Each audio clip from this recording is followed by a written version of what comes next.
All right, guys, what I want to talk about here is an extremely important aspect of things that we don't want to overlook.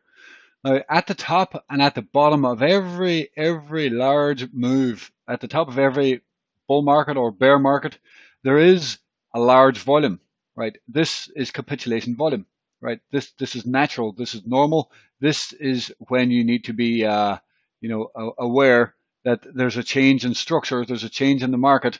You can see here, you know, and even the top up here. Look at this. You can see right here.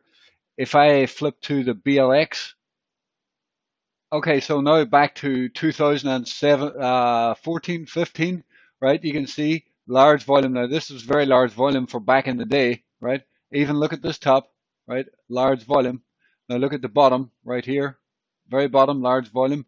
Even this spike got one, but that was a short-term top. But you can see a short-term top in a market that took 6 months to develop, right? The short-term top was a large volume.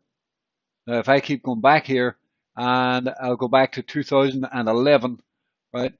There's no question about it. At this point in time, this was the largest volume in Bitcoin's history. So do not underestimate that. That was huge, right? You can see that it was bigger than this one. That was the largest volume in Bitcoin's history right there.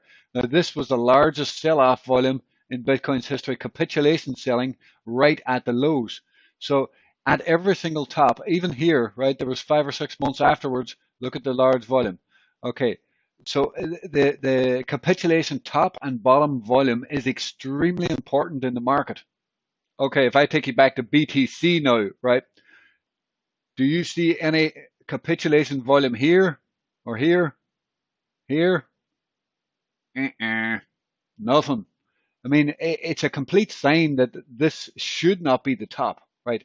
This is a sign that, the trend is still in development. There is no capitulation top.